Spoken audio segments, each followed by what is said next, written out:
Trump has revealed he told Israeli Prime Minister Benjamin Netanyahu to hold off on any strikes against Iran to give his administration more time to push for a new nuclear deal. I want it very strong where we can go in with inspectors, we can take whatever we want, we can blow up whatever we want, but nobody getting killed. We can blow up a lab, but nobody's going to be in the lab, as opposed to everybody being in the lab and blowing it up, right? Two ways of doing it. Yeah, I told him this would be inappropriate to do right now because we're very close to a solution. Now, that could change at any moment, but right now I think they want to make a deal, and if we can make a deal, save a lot of lives. When do you think a deal could happen on Iran? On which? A deal with Iran could happen. I don't know. I think over the next couple of weeks, if it happens.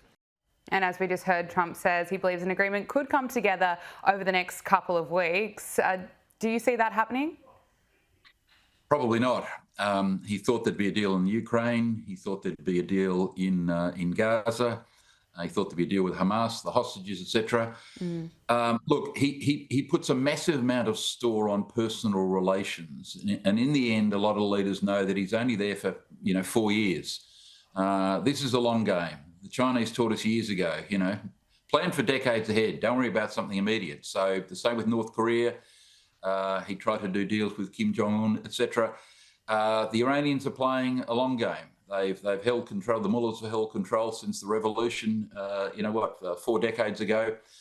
So I don't see a deal coming. And ultimately, Israel may need to take out these weapons. They would be doing the world a great favour if they did, because Iran is the centre of evil in the modern world, as we know, Gab. But do I see a deal coming in the immediate short term? Unfortunately, I don't. I hope I'm wrong, but I don't think so. What's your assessment of how Donald Trump is perceived on the world stage right now? Do you think he's as feared as he once was, or should he be getting credit for really trying to be an anti-war president? He made one major tactical blunder, an immense tactical blunder. He fell into the trap of believing that he started no wars. I mean, obviously, he looked back at his presidency and people said to him, no wars started under you. And Trump took this view, looked at himself and thought, yeah, I'm a peacenik. I should be up there for the Nobel Peace Prize. So he basically said to the world he was surrendering American military power in the name of peace. He wasn't going to be an aggressor, apart from Yemen, where no one's really watching.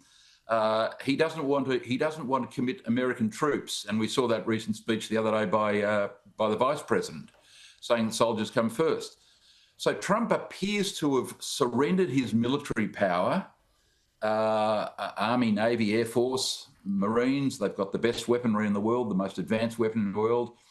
If he says to the world, which he has, American military might is not going to be used to resolve the Ukraine, to resolve Gaza, to resolve Iran, then basically he's no longer feared as he was. Because what people fear, American military might. Yes, they don't like sanctions, and that has short-term effects and medium-term effects, but mainly on the population. I mean, no government appears to have been overthrown recently because the governments had sanctions put on it, namely Iran and Russia. These governments tend to survive these sanctions in one way or the other. As I said, it's the public that pays the price. But in the end, if America surrenders its military power, no, Gab, it's not feared as it used to be. And that's one of the problems with Trump. He's negotiating now with one hand tied behind his back. Well, I'm sure he's still more feared than Joe Biden was, and I'm sure he's more feared no than doubt. Kamala Harris if she won the election. And that is who I have to ask you about, because the former Vice President has visited Australia. She spoke on stage at the 2025 Australasian Real Estate Conference on the Gold Coast over the weekend, and she is being slammed for delivering word salad after word salad. Here she is. You have the ability to understand the context in which you live, the context in which others live. You're more likely to then connect with them and understand what's important to them. The vast majority of human beings are very intelligent, regardless of their education level, regardless of where they're from, and intelligent enough to know whether when you are looking at them, you are looking at them with a level of respect. They will know that you are someone who is actually interested in their life and their reality and their fears and their dreams, or not. We spoke about this when it was announced that Kamla Harris would be paid hundreds of thousands of dollars to speak for an hour at this real estate conference. But now she's done it. She's spoken to the audience there. Listening to some of those clips, what's your reaction? Was it as bad as you thought it would be?